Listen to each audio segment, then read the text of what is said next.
Welcome to today's video break, Psalm 32:9.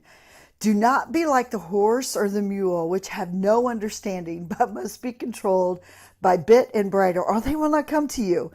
I love it that God is not a control freak. He is not looking to control your life. If he was, he would have made us people that would need bits and bridles, but he gave you and I a will.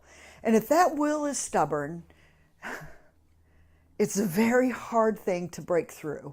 And we're not willing to be led. We're not being willing to be followed. And so this is David's way of insisting, saying, don't be like that. Because, true leadership, true people who want to influence other people are people who are willing to be led and led into places of goodness, led into places of, where there's, I'm going to say prosperity, but I'm going to put it in quotations because I don't want it to conjure up the feeling that because you follow the Lord, everything's going to go good. It doesn't end up that way. But goodness is when everything isn't going the way you expected, but yet you still have a peace and you still have a joy and you're still loving other people. But have you ever ridden a horse?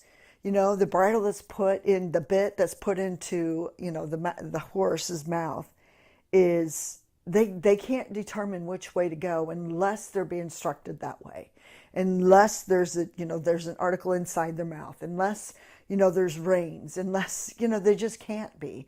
They don't have the natural sense of saying, okay, I'm going to just take you where you want to go, and you're going to know it. But God doesn't hide himself from us. He isn't saying, I want you to follow me, but I'm not going to teach you how to do it. But he isn't saying, I'm going to follow you and I'm going to control you in your steps and the way you should go too. And so God leaves us this opportunity. When sometimes we feel at the crossroad, is it right or is it left? What do? Don't you wish it's sometimes that you had that bit and bridle in your mouth so you know?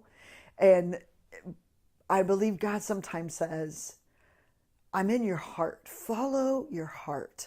Follow that place that is good in your heart. I'm not talking about the wicked desires that might still surface there or live there. I'm talking about let yourself be led by the goodness of your heart, by that place that is going to bring God the most glory, is going to bring the attention maybe away from you, but on to the Lord. Doing the best for other people, doing your absolute best to bring goodness in somebody else's life. You can't go wrong there. If you're confused about how do I follow the Lord?